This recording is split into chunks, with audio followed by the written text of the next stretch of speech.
Alrighty, welcome to another episode. We are over halfway through season 3, which I think is phenomenal. So before we get to Backlash, you want to run down Raw and SmackDown before we kind of get to the main course. Um, so Monday Night Raw kicks off obviously with Jey Uso, and what I've been hearing is that his intro, they've actually been saying it's too much.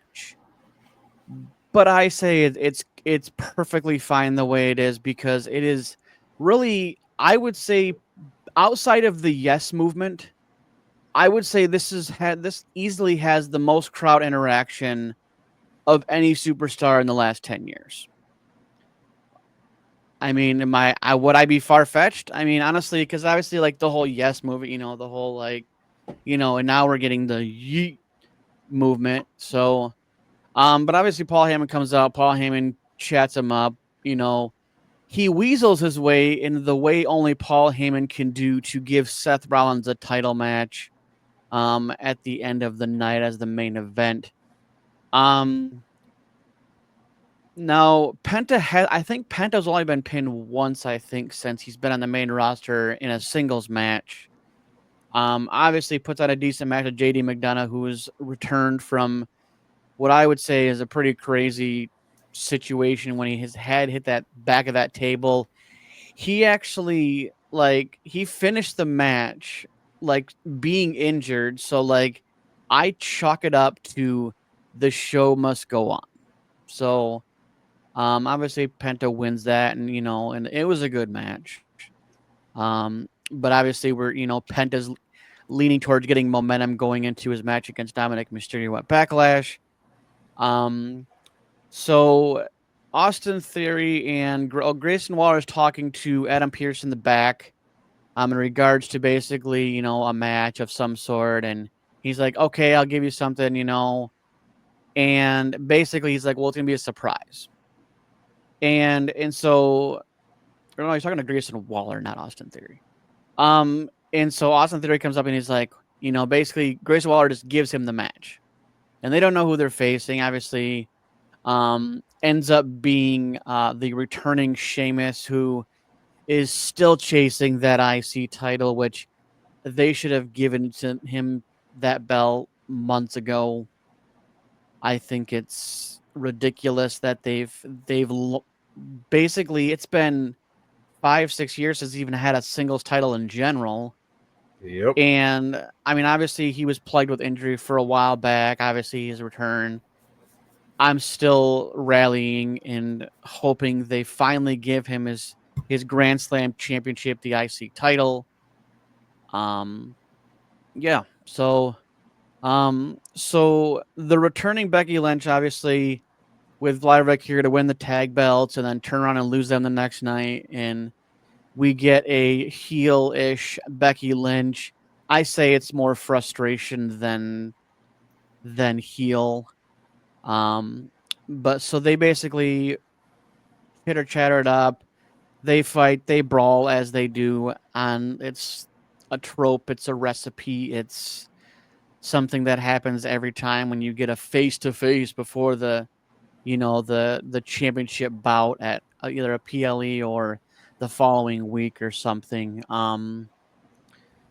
Now this one is the one that gets me is that so we've seen Roxanne Perez and Julia on the main roster over the last maybe month.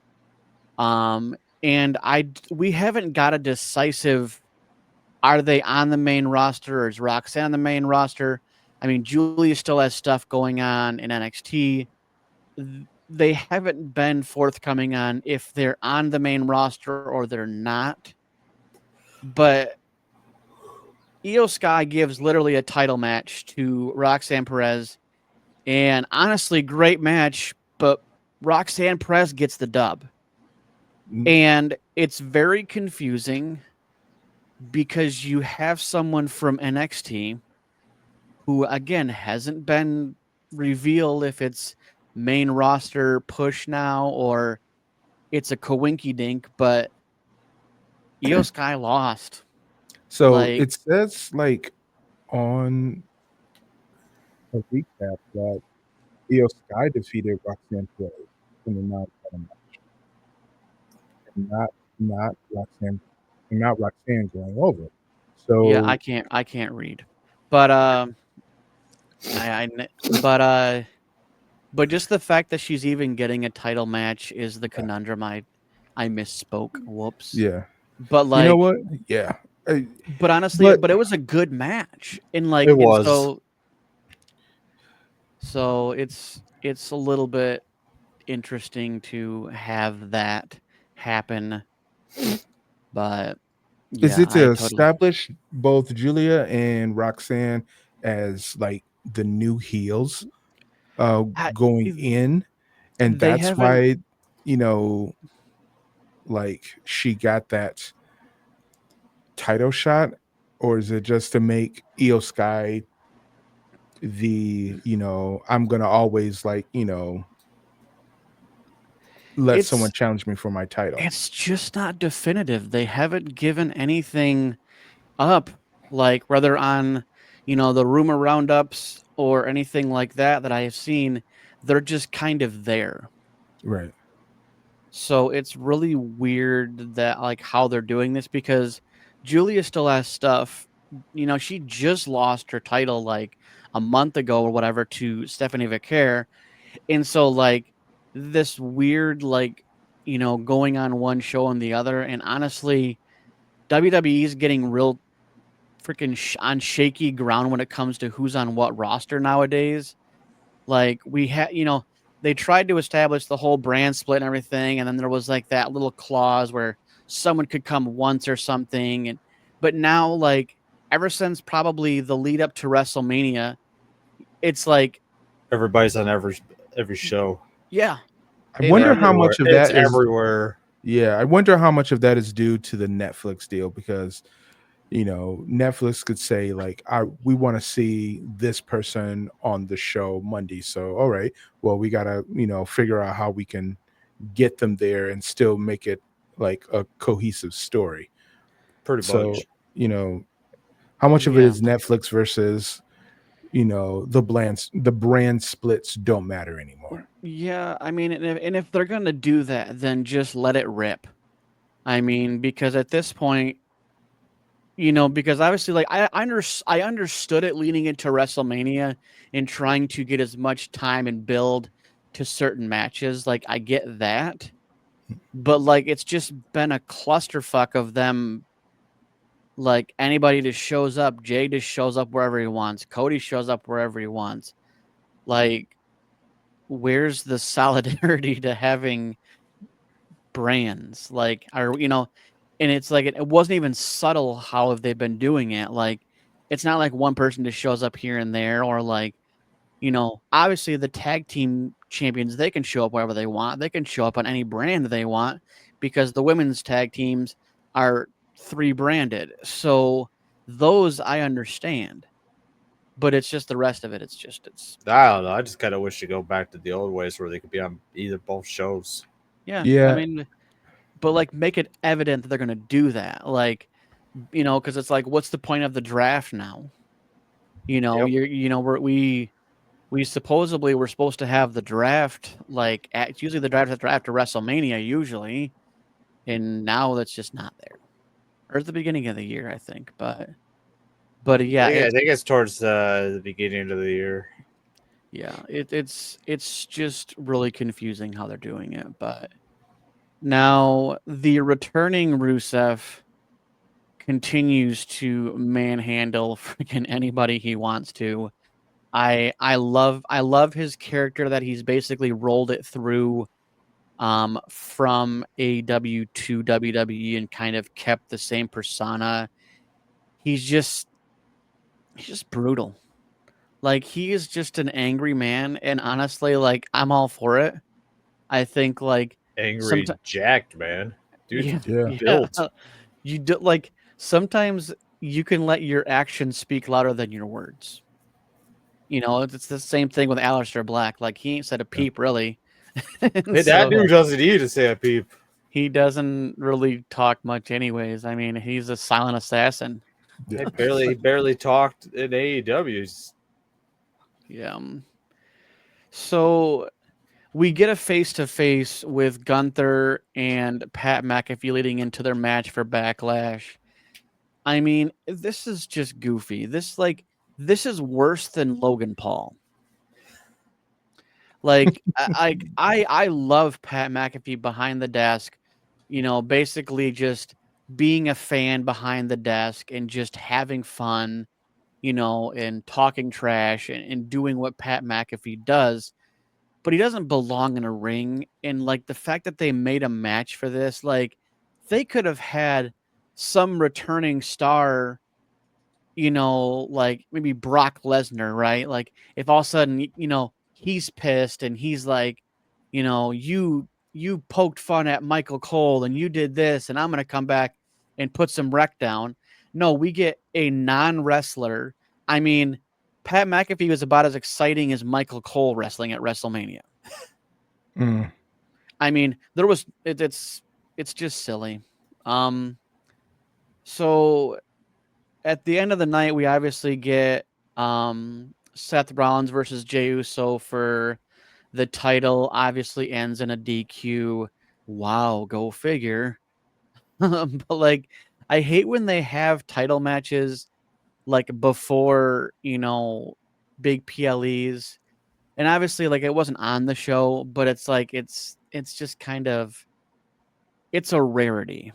Let's put it that way. Like it honestly, it's rare to have. I don't know how many years they said it was since they had a world heavyweight championship match at like a regular Raw or SmackDown. I don't know the exact number, but obviously it ends in a whole mess with Braun Breaker coming out. And then at the end of it, to add insult to injury, Logan Paul attacks Jey Uso at the end. It was off tape, but some people got it. Yeah, it's getting interesting on Raw and SmackDown how it doesn't seem to be there's really much of a like sheet to go off. Everything seems to be a little bit clustery. It just seems to be a little bit random. So SmackDown, you have LA Knight and Damian Priest, basically going against Jacob Fatu and Solo Sikoa, obviously them winning, but that wasn't the last word with one Drew McIntyre getting the last word, which was kind of weird that they didn't have like Jacob Fatu and Drew McIntyre tag up. Like that's usually how they do it, where they have like a fatal 4-way and then they have like the two face the two, and like the heelish ones versus the face-ish ones, and like I wish they would have done that. Like, and just let the match happen. Who cares who wins? Basically have it end with one of the wrestlers like being on top as everybody's like knocked down and had finishers on them and all that or stuff like that. But we didn't, and we got Solo, who seems to be a thorn in the side of Jacob Fatu anyways, trying to steal credit like he's done anything. Right. Because He hasn't done shit.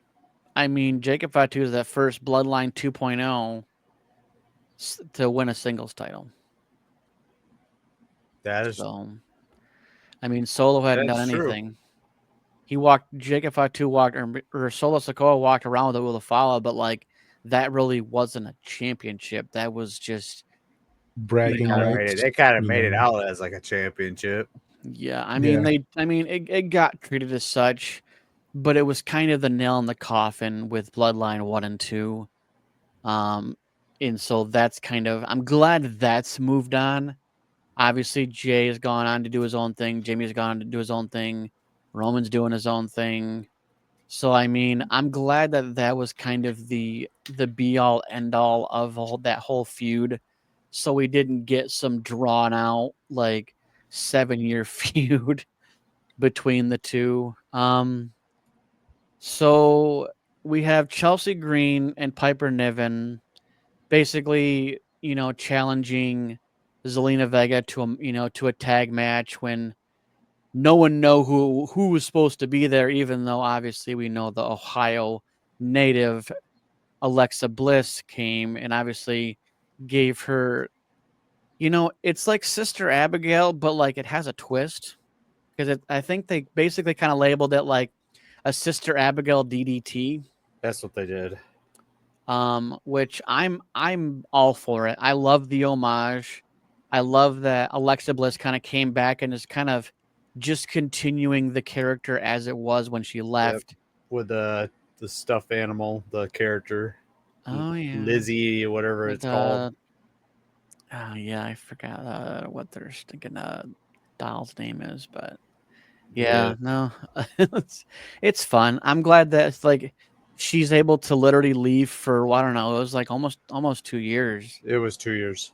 and literally come back and look like she never left. Yeah. So, That and doesn't even look like she even had a kid either. no, well, I mean, when you got personal trainers and fit and everything else, I mean, Yeah. some women don't even look like they're pregnant when they even have a kid sometimes. So, but I digress. But so Charlotte wants to come out and chatter her way through when really the crowd didn't even have a give a fuck to give because she's just an entitled brat. I mean, I and noticed. honestly, I noticed some of the fans were getting up and walking out when she came out. oh yeah, it was the go get some food moment. Boo. Don't get me wrong. Don't get me wrong. I like Charlotte Flair. I do. She's a great wrestler. But she's just getting pretty much overrated. I mean, that's kind of the status quo. I mean, she came back and she didn't even really look like much of herself, honestly. She lost a ton of weight. Um, you can tell because like her ring gear doesn't fit her. No, So, And it's, I mean, her physique is fine. Her in-ring work is fine. I think it's the reception, and when you're against a character, people tend to point out like what they perceive to be flaws. I mean, it's not like, they she Well, can't do they the go work. after her the most because of her last name. well, Yeah. and the thing is, but like in all reality, she is living off the name. Like, I mean, Well, and she's been handed more opportunities without even doing anything than any other you know singles what? woman wrestler. I disagree When with that. she came, She can work. when She is a much better performer than any of her siblings ever were. She when she came into the Yeah. company, she didn't even have the last name. She came in as Charlotte, and then I thought she slowly came she came in as just Charlotte, and then when she made it to the main roster, then she changed it to Charlotte Flair. So she came in as Ashley, which is her birth name, and then when she went to the main roster, they started calling her Charlotte Flair. Is that right, Tim? No, in TNA and NXT, she was going by Charlotte. Okay. And then when then she came to the main roster, she went by Charlotte Flair. They added Gotcha, Flair okay. into it. Yeah, And I don't know. they gave more of a boost of her entrance music to her dad's, but more of a female version of it. right. Okay. Yeah, I don't know. I don't want her to get any more championships than her. I don't either. Like I've said before is that the roster that we have is definitely workable. NXT women's division is workable.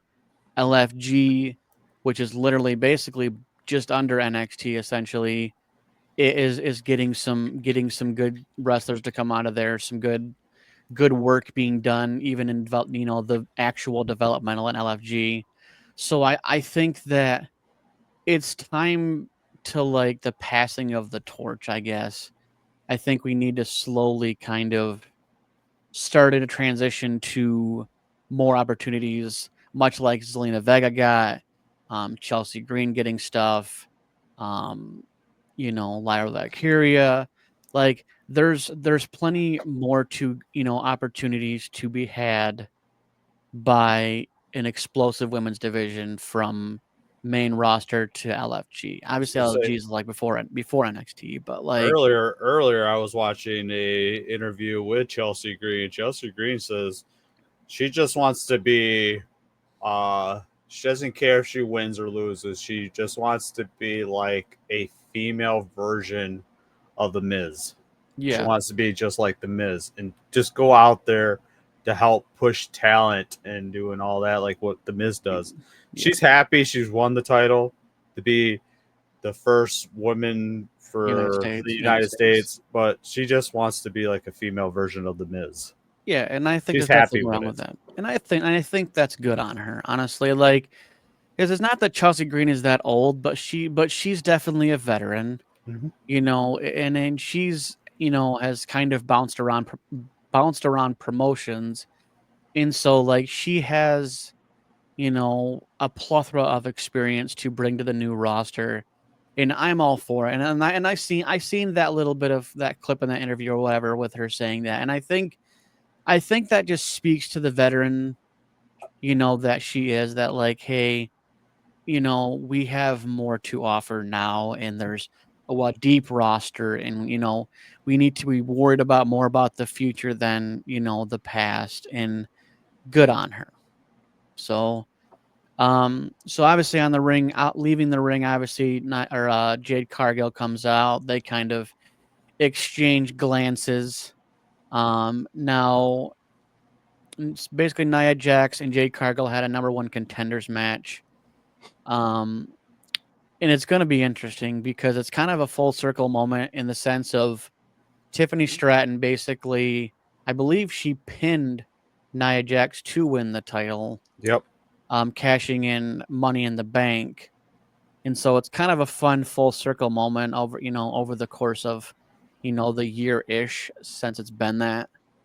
Um, so, and obviously, like, I like that Jade Cargill got the opportunity. Obviously, she still has more work to do with Naomi, so like, you know, it's good to have her in those contender matches, but like her and Naomi are kind of a bigger story right now. So, Yeah. in Mrs. Caution tape. So, I hate that outfit. I mean, Mhm. I think it's a little bit silly, but I think I know it's she's been putting a lot of like contacts into with her eyes, changing her different colors of her eyes. yeah, You She's know, trying. She's kind of trying to go really heel. yeah, I like it. I like it. I I'm like not a the big fan of her outfit. I She could have done you know something what? different. We got to do something different. You got to change it up, and whatever she's doing right now, I find it appealing, and let her lean into this character development. And That's her yeah, first time being a heel. yeah, so yeah, you know, yeah. So now we get Braxium basically talking smack to the Street Profits, and you know, under this, even though like they had, you know, Street Profits had that great TLC match on Friday night last week, you know, and or the week prior, and obviously they're taped up, they're, you know, battered from it. But Phyrexium, being the upstarts that they are like, well, you want to be fighting champs or not? And so Phyrexium does defeat Street Profits in a non-title. Hold on one second.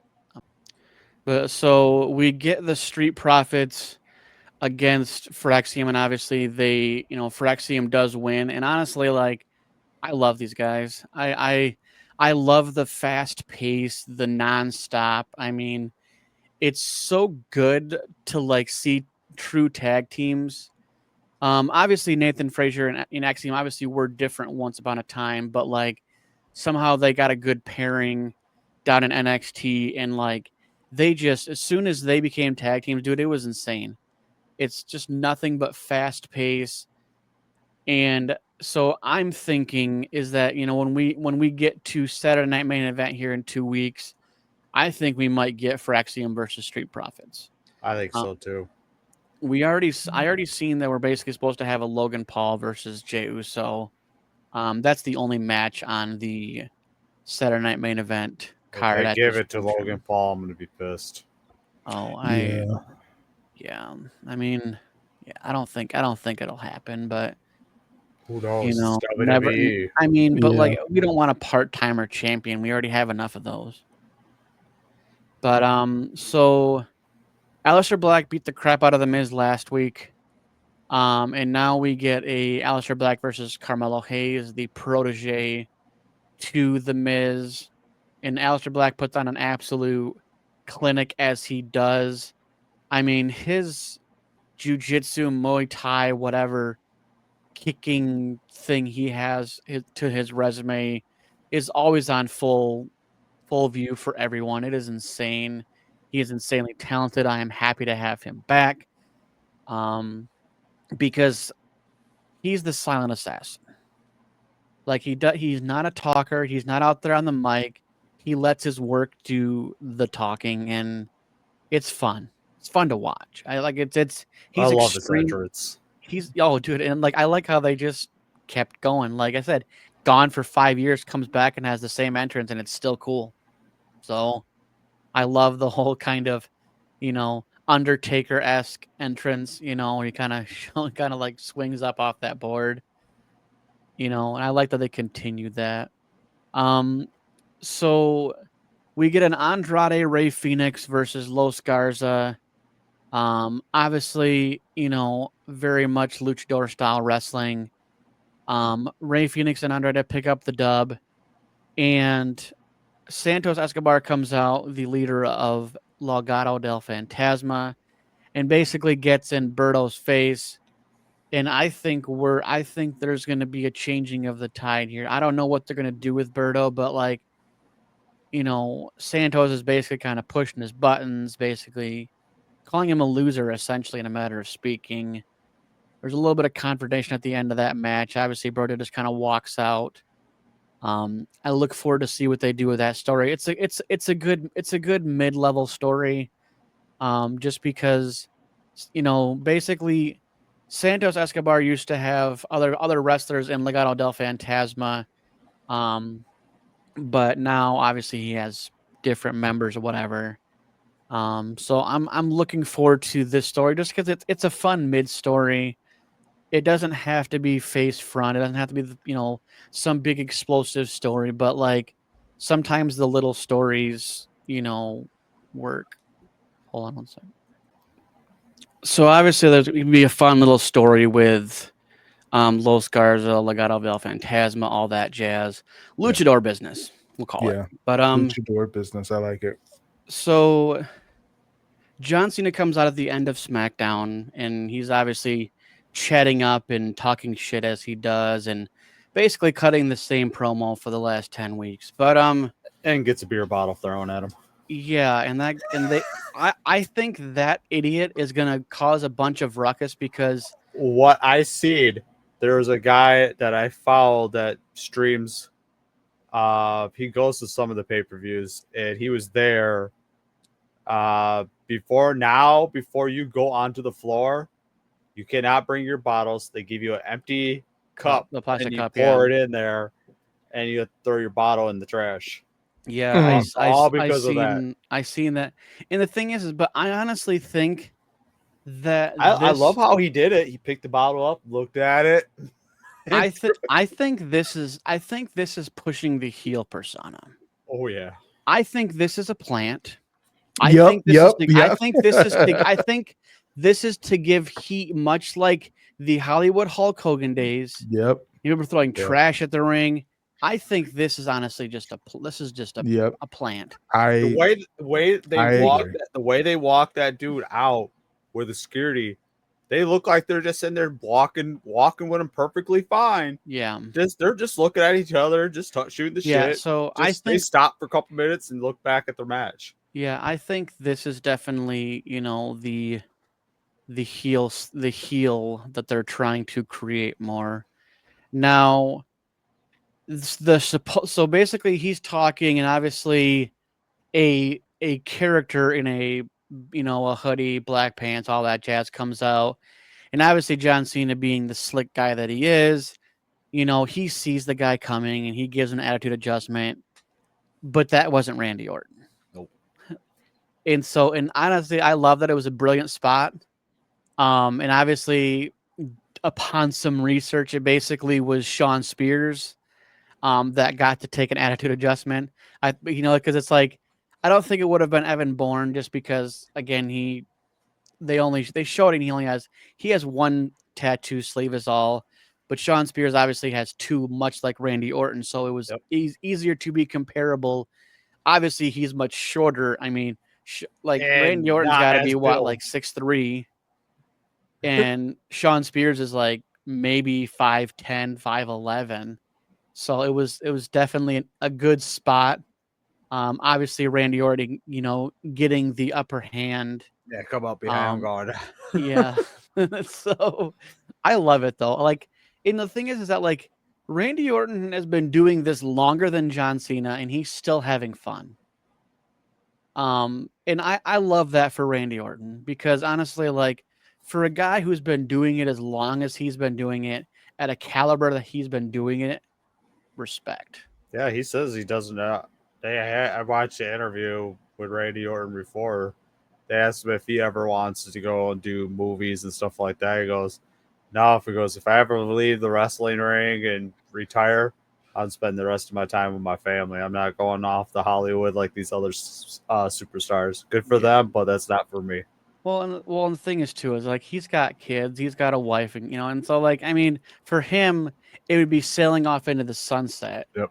I still think he would have a certain degree of nostalgic pull, whether he comes back, for a match or two or something like that, or makes an appearance. I think he'll still do that because he loves the business. So now to the meat and potatoes of this podcast. WWE Backlash. Now, this was what I call another thrown together PLE. Now, I want to talk about something before we get to the matches. How boring are the entrants? Like, it's boring. I'm it's- sick of seeing it. I wish they'd go back to the way they used to be, not just leaving WrestleMania as the main pay-per-view. Basically WrestleMania and SummerSlam are the only ones that have decent rings. I mean, even the Royal Rumble doesn't have anything now. Like, what happened to the pizzazz of PLEs? They basically look like glorified Raw and SmackDowns with just higher caliber matches. Like, it doesn't, and it's entrance music is becoming basic. Like, I mean, everything about the entrance is just that's It's pretty like, much come on, what they're it owned is. by TKO. They got the freaking money to make these damn stages. Yeah, I mean, it's So it's just I look at it from like a different perspective. If every Raw show had these phenomenal entrances, what would differentiate that from a pay-per-view or a premium live event?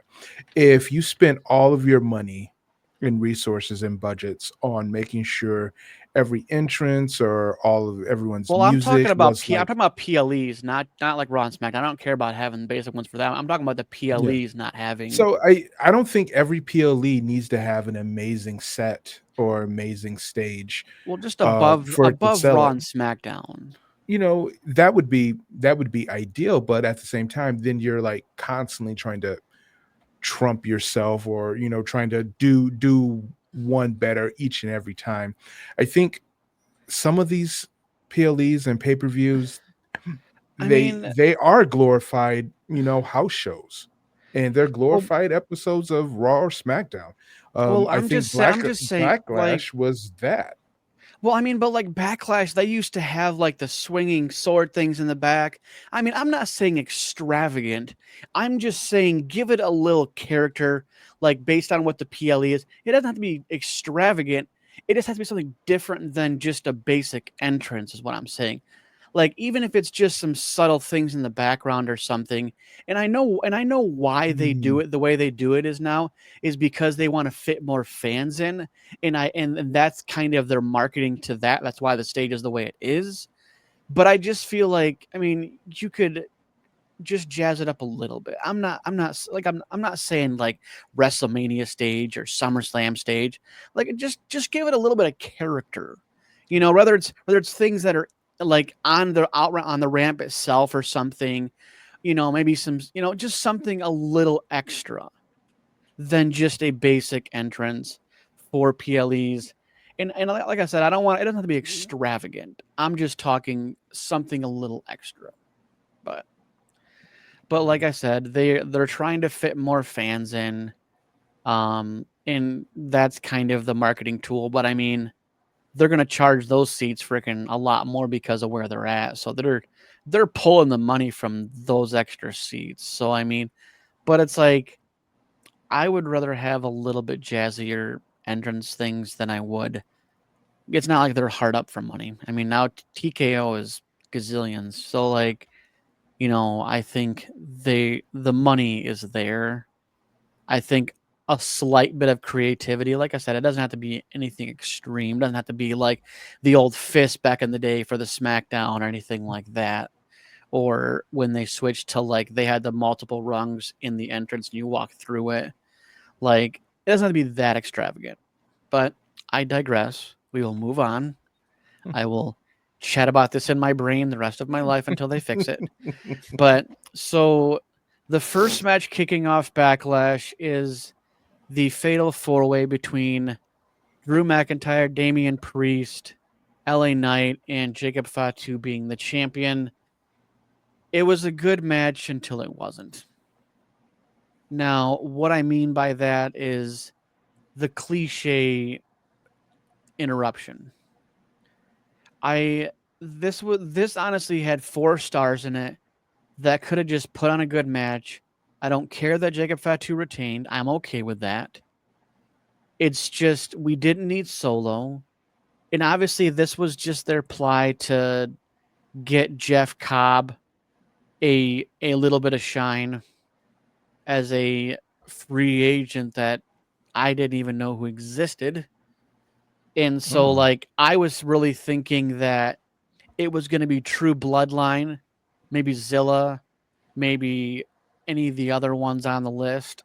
I mean, but to get Jeff Cobb, I'm like, I don't think anybody even knew who that was. I guarantee 95% of that thing are like, who's this? And obviously they knew at the table, obviously, because they're like, oh, it's Jeff Cobb. And I'm like, who's corn on the cob? Mhm. Like, But but say I only seen like one match of his in New Japan.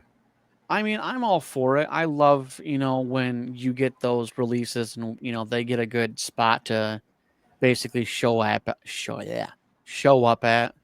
So, but obviously Jacob Fatu, obviously, like I said, retains. Good match with the exception of that. I Those would are pretty straight down. I'll give it. I'm gonna give it probably about a B because it was a good match. I liked it. They all put on a great show.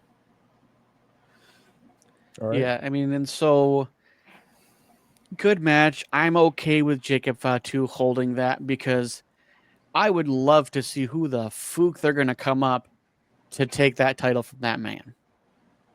Like, he is of a different breed. I honestly don't know. I could not think of a wrestler off the top of my head that's gonna take that United States Championship because you have to think about the mid card people because it's a mid card championship.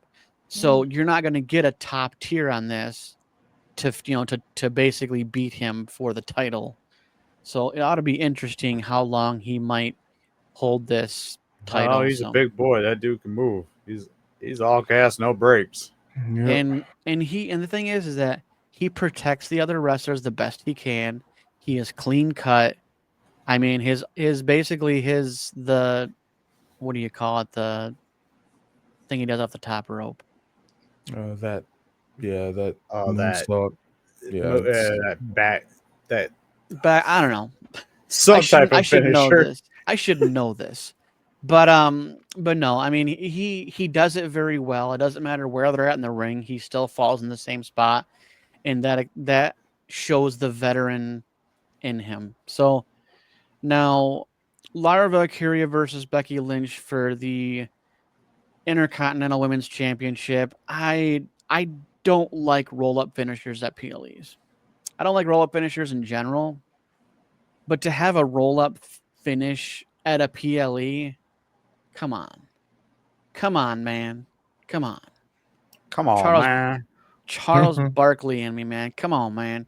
Like, how can't you just have have her do her finisher, and call it a dub? No, we have to have a roll up. That's terrible.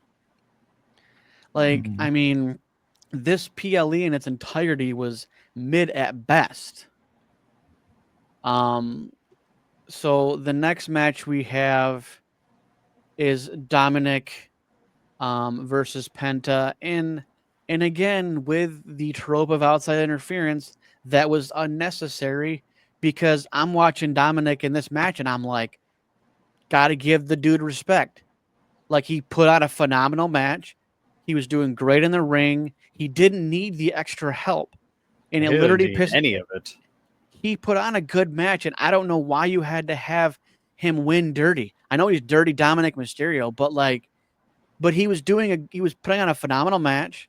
They could have just gave him a clean win and been done with it. But you have to have Carlito and JD McDonough and Finn Balor come out, and then they all get kicked out of the as the ref does. And I love how sometimes they do all this outside interference crap, and the ref never kicks them out. But he got on that stuff quick. He's like, you, boom, like. And obviously, Penta goes over the top rope and knocks them all down. But and with the help of stupid Chad Gable, aka El Grande Americano, The Speed Champion. yeah, again, now we just have this random grouping of people, because does Dominic want to beat El Grande Americano? Are they gonna have a match? Are we gonna get the I fate, hope the piece of not. metal in his forehead again, and he's gonna win? I don't know. I have no idea. This is way too That much gimmick is confetti. stupid. It is. It's right up there with Hulk Hogan being Mr. America. Oh God, I remember that. This is this is it's I'm a goofy. real American, brother. Yeah, I mean, yeah, I'm just not for it. I think it's absolutely special, and it's Just dumb like they're on so starting to many add his levels. stupid commercials too. His beer, Oh my gosh, dude, he Oh, got real American beer. well, he got No. real booed at WrestleMania, so Yeah. No, he got booed out of Netflix.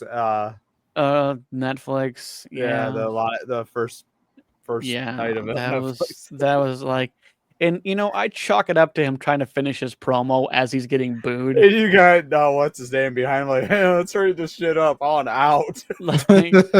Yeah, Jimmy Hart. He's like, Jimmy I'm Hart's surrendering. fuck this. Hey guys, we need to go. He's Yeah. waving that American flag like he's surrendering. Right. I'm out. It's the flag white on the other side because we need to flip that flag around. I give up. I give Oh up. goodness.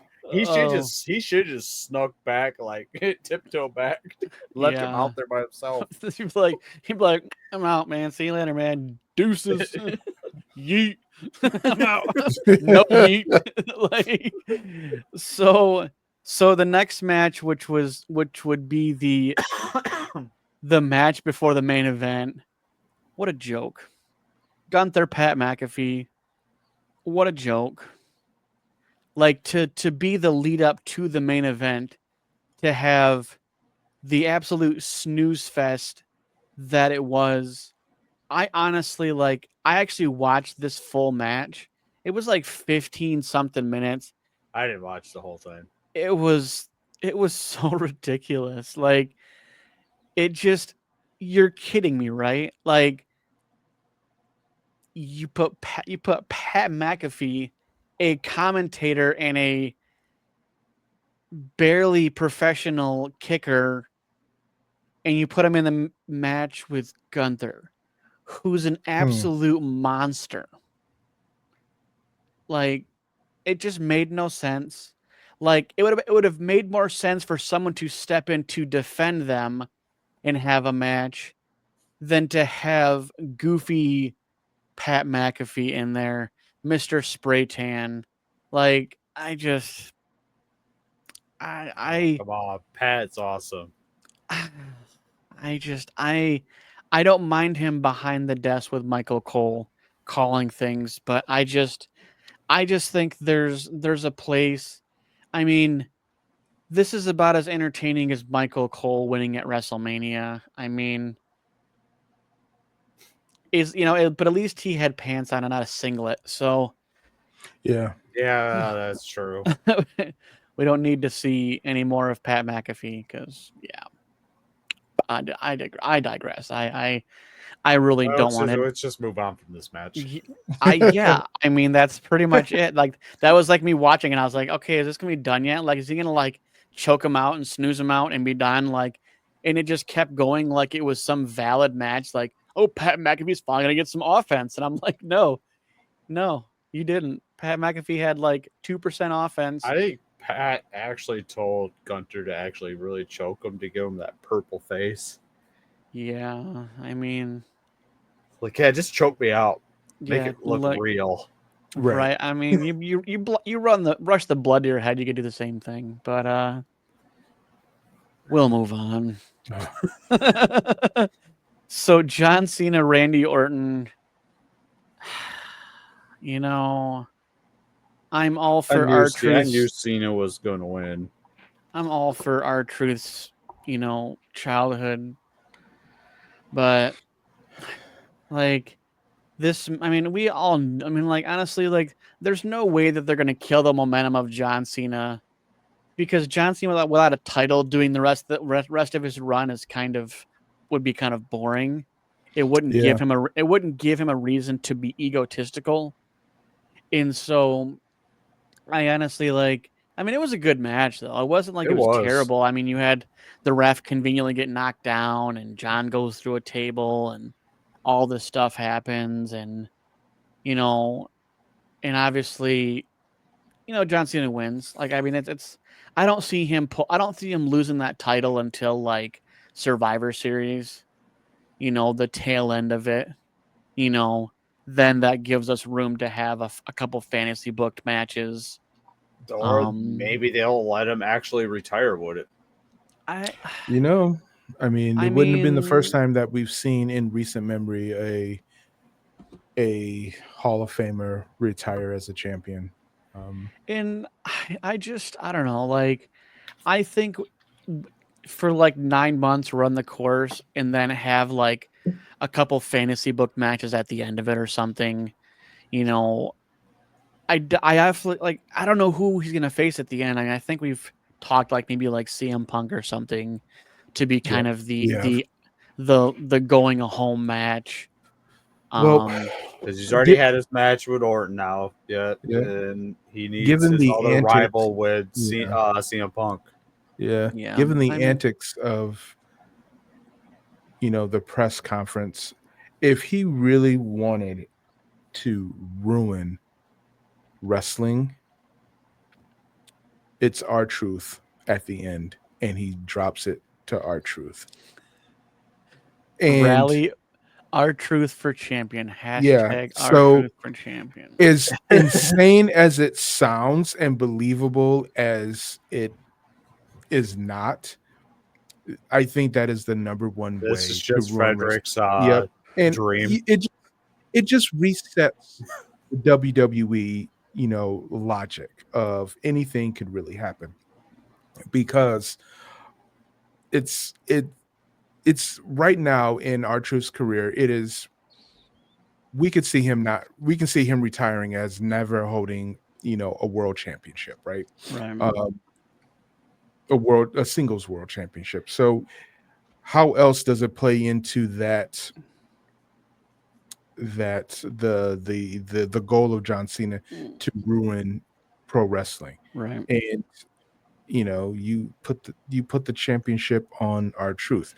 Now, will he hold it for a long period of time? Probably not. About as long as a 24/7 championship. But at the same time, it could be the most insane reset that we have seen, because he is very high on the improbable singles world champions right now. It's him, Akira Tozawa, 1 and 2, right? Right. So I mean, we do have money. I mean, the thing is, but we also have Money in the Bank coming up here in about a month. So, right. which ought to be really interesting. But I really feel like no one's going after John Cena to cash in.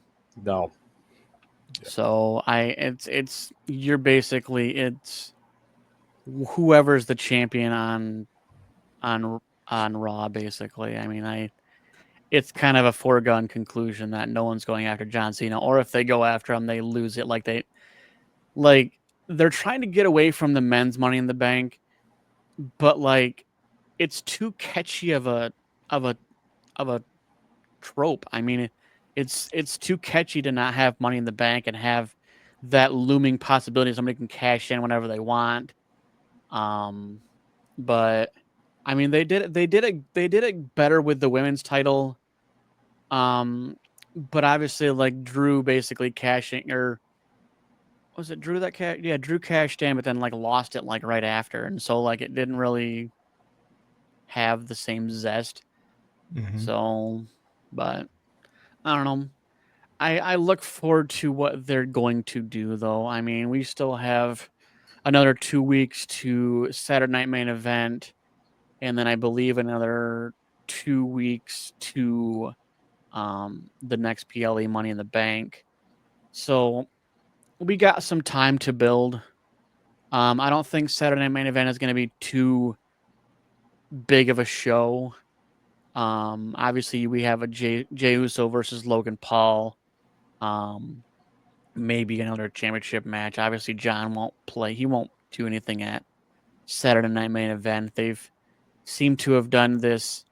The secondary PLEs kind of have 1-on-1 championship matches versus, they don't put them both up on there, which you don't want to overshadow the other, depending on where they fall on the card. So I think it kind of makes sense they do that. But we'll wait and see. I mean, that's how things go. I mean, we don't know what they're cooking in back right now. We don't know what creative is doing. There's a lot of angles that, are in the works right now. So we'll just kind of see. I think we will just wait and see what they come up with. I better not see Logan Paul beat Jey Uso, or I will pretend to break a TV. But You Yes, probably I will. think that'll be a lot of people. oh yeah. man, it'll be on TikTok and all these freaking videos of kids. This is bullshit. And the guy like punches his TV, and I'm like, man, I'm not like that intense where I would break a $400, $500, $600 TV. Like, nah, I'm good. Unless you got money and you're like, makes good for a TikTok. Yeah, you Yeah. know, like But I don't clickbait, know who those people are. right? They ain't on this panel. We broke. Exactly. Yeah. We're some broke bitches.